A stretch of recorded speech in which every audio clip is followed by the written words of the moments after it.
Kraujo donorystė – tai socialinis reiškinys, kuomet žmogus savanoriškai dovanoja kraują. Nepaisant to, jog Nacionalinis kraujo centras skelbia, kad vieno žmogaus donorystės metu paaukotas kraujas išgelbėja 3 gyvybės, didelė visuomenės dalis į šį reiškinį žiūri kritiškai. Apsisprendęs tapti kraujo donoro asmuo privalo tam pasiruošti likus keletui dienų iki kraujo davimo. Pirmiausia, reikia būti pailsėjusiam, paskui reikia būti pavalgiusiam sveiko maisto. Na ir reikia būti atsigėrus daug skysčių. Skysčiai yra būtini.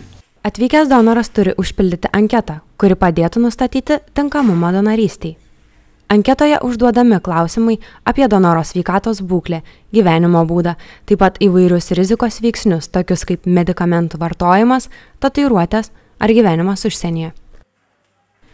Užpildžius anketą donoras siunčiamas tirti kraują.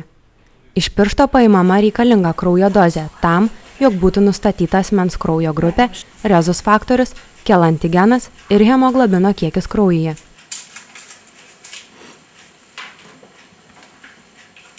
Laboratorijoje išėminio kraujo. Ar jau būna paimtas kraujas? Taip, kai yra jau paimtas kraujas ir imam mėginiai, infekciniam žymenim ištirti ir dar tuo pačiu vėl patikrinama kraujo grupė, kad sutaptų kaklelinis su veniniu krauju.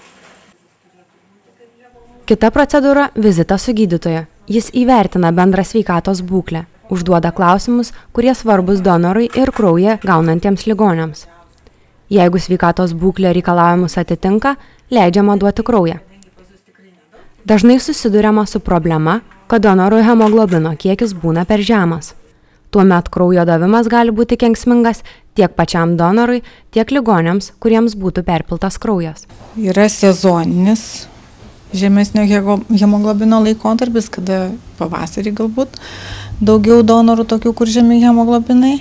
Tai viena iš priežasčių, aišku, galbūt mažesnis kiekis vertingų daržovių, vaisių, iš ko galima gauti geležies turinčių maisto medžiagų. Ir kitas momentas, tai turbūt nutinka tada, kai žmonės laikosi įvairių dietų arba yra vegetarai, nevalgo mėsos, nes, kaip žinia, geriausiai geležis įsisavina iš mėsos produkto, ne? Tai yra iš raudonos mėsos, ką sakom, jautiena. Pati kraujo davimo procedūra trunka apie 15-20 minučių. Donoras paguldomas, dezinfekuojama vidinė alkūnės pusė ir pradedamas kraujo davimas. Veninis kraujas teka į specialų maišelį. Paimama 450 ml kraujo bei dar apie 20 ml tolimesniems kraujo tyrimams.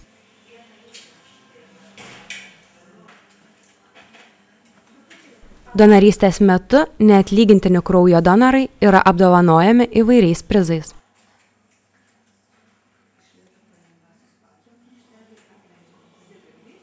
Nacionalinio kraujo centro Klaipėdos filialo direktorė Rasa Oginskienė džiaugiasi, jog daugėjo neatlygintinų kraujo donorų. Man smagu pasakyti, kad jau rugsėjį, spalį ir lapkritį daugiau yra neatlygintinų donorų.